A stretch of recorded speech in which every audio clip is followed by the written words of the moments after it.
this everybody? Yeah, this is all of us.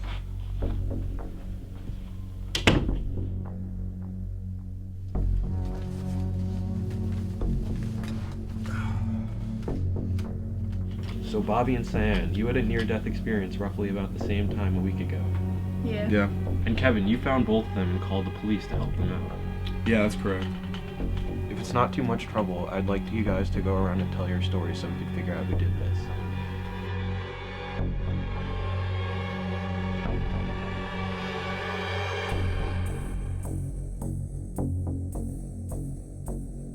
I was driving home from a friend's house.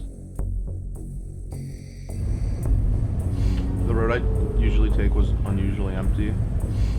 A white Jeep was about 20 yards back.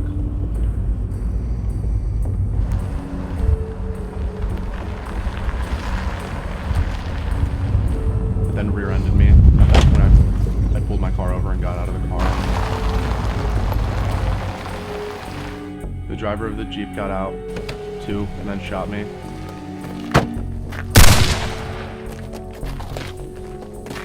I fell to the ground. He then stole my car while I was laying there.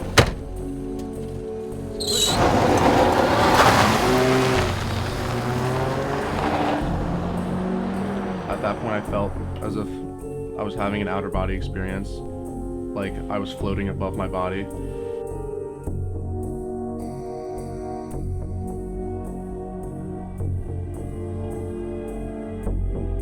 I then slightly remember Mr. Lydell finding me, but the last clear memory I have is waking up in the hospital. Alright, Sayan, you go ahead and tell your story. That day I went on a walk like I usually did on my normal trail.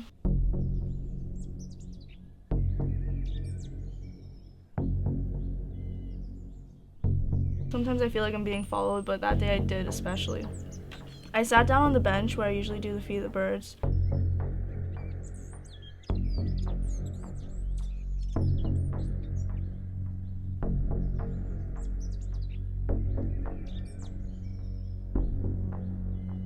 But somebody hit me on the head with a rock.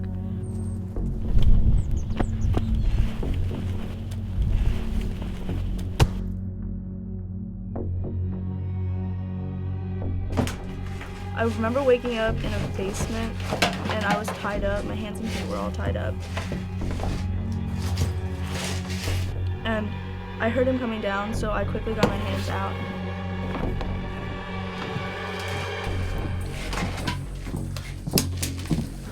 But then he came in the room, so I pretended to be unconscious again.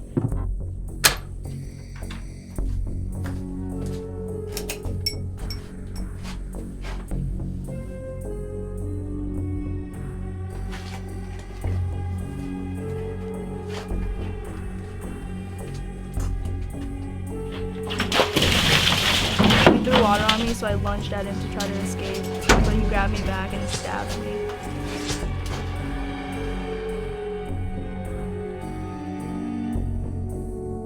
I remember waking up in a field and I saw a friend who had passed away.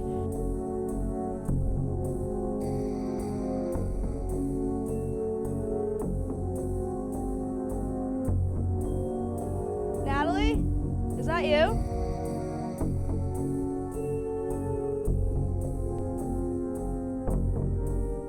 I called out to her, but she didn't answer, and the next thing I remember is waking up in a hospital. Kevin, can you recall the story of you finding these two?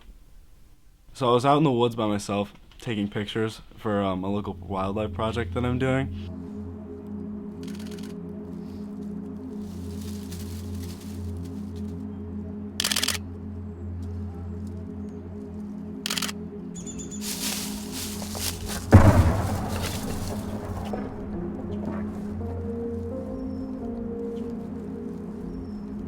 Everything was going well until I heard some gunshots. And I know that nobody hunts out in the woods that I was in, so I was definitely concerned.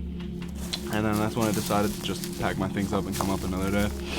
And I was walking over to my car, and I saw another silver car parked really badly in the dirt, which doesn't make any sense because there was a parking lot right next to it. So I went in and I checked to see what was going on in there, and I just saw Sayan, and she was all bloody. So I got in and I checked her pulse, and and I saw that she was still slightly alive.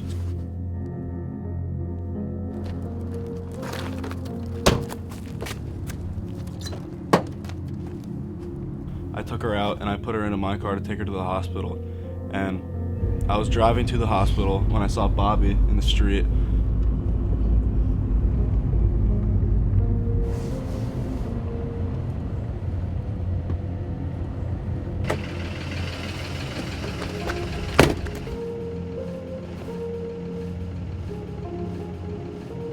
And that's when I realized, like, there's something going on here. I need to talk to the police. So I called 911, and then the police came with an ambulance, and they took Bobby and Sayan to the hospital.